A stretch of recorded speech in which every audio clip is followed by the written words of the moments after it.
Okay, here we go.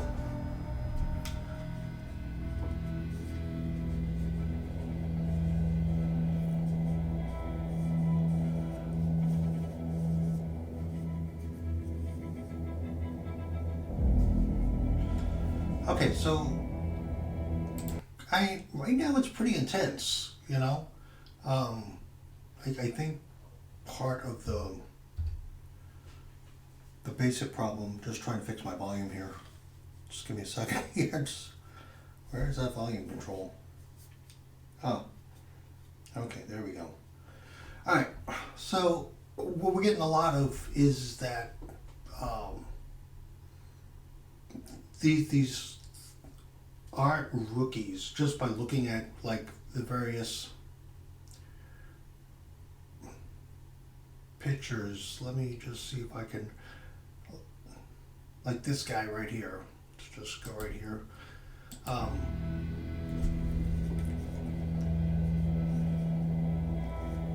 You know, you got this intense look.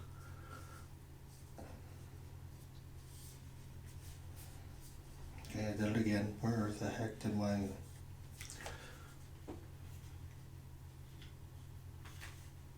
Okay, I'm switching this over here. That way I can at least know what I'm looking at. So you got this intense look. You know, everybody's got this, you know, squinted eyes, that readiness, ready to fight look.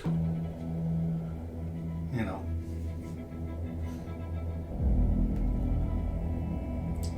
You know, I just, you know, look at this guy right here. You know, he's got his arms folded, you know, he's just like always on the defensive. This guy looks like he's ready to puke. Yeah, he's gonna puke. Yeah, he puked. Okay, that's a phenomenal shot, you know, and you know, obviously you've got the ready bell, which is over here on the far left-hand side. You got a pilot sitting in the chair, and of course, you got his fighters literally right there.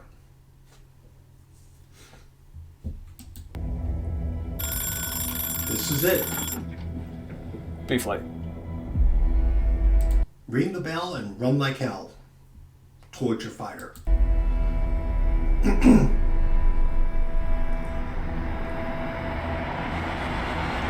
And again, it didn't matter. I mean, this guy's in full uniform, but the guy right behind him doesn't even have his jacket on. He's just got his shirt on. He just throws on a life vest, and it's running for his fighter. So, and that's the way it was.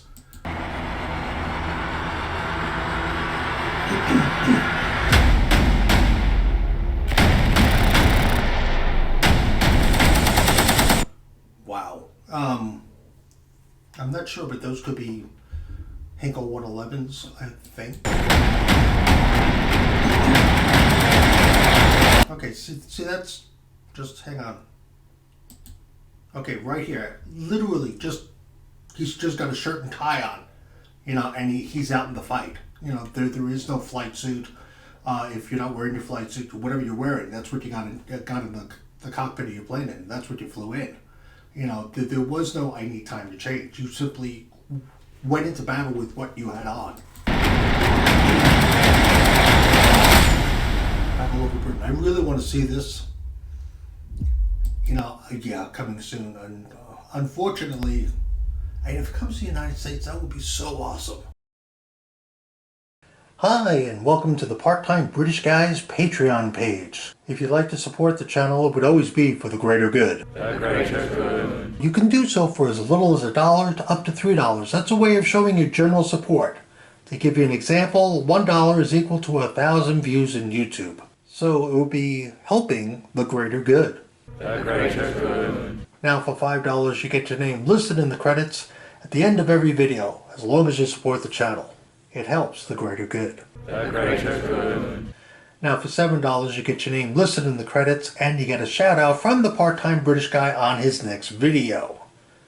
And of course, $10. You get all the perks of the other tiers. You get your name in the credits, you get a shout out on his next video, and you get to basically suggest a video that he can do as long as it's British based and doesn't violate any YouTube community guidelines. After all, it's for the greater good. The greater good.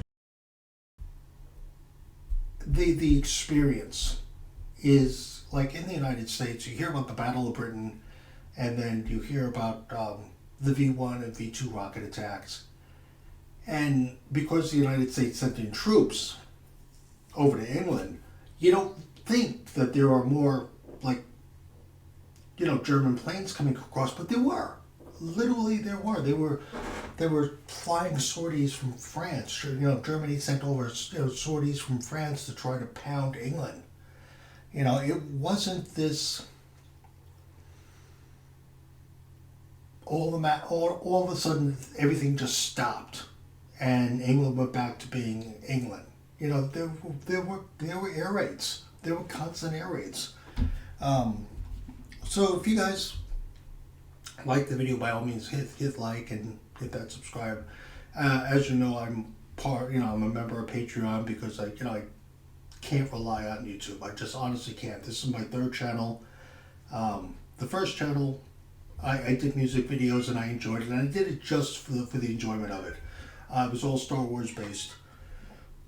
The chatting channel, that's where I started having problems, and I think that's my cat. Hey, how are you? What? Come on up here. Let's see if you can get. Come on. Come on. I'm gonna see if I can pick her up without unplugging my headphones here. Yeah.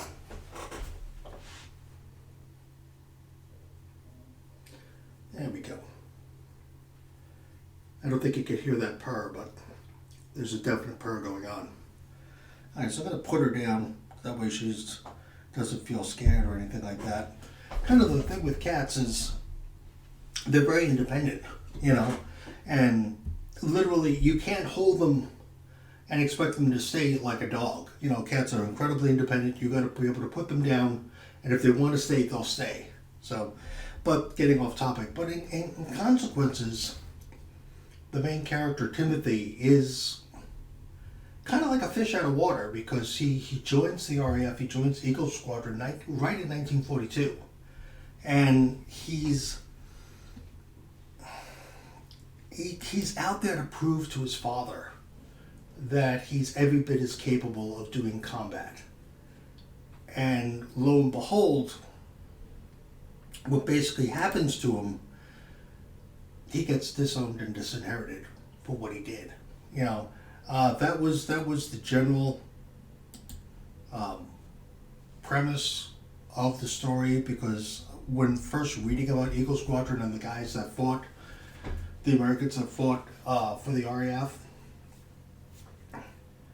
I thought about it and I was like, my dad would have disowned and disinherited me if I would have did that. If I would have joined Eagle Squadron, literally I would have been disowned and disinherited.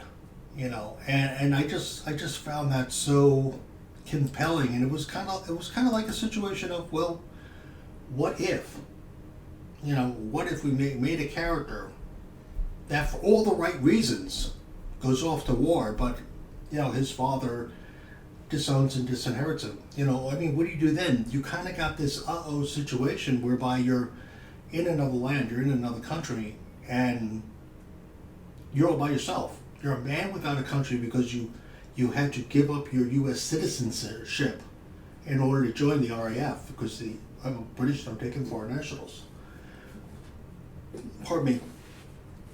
And you're stuck in a strange land. You've got to do your job. He does his job. He fights the Germans and stuff like that. But he's not fighting the Germans for the right reasons.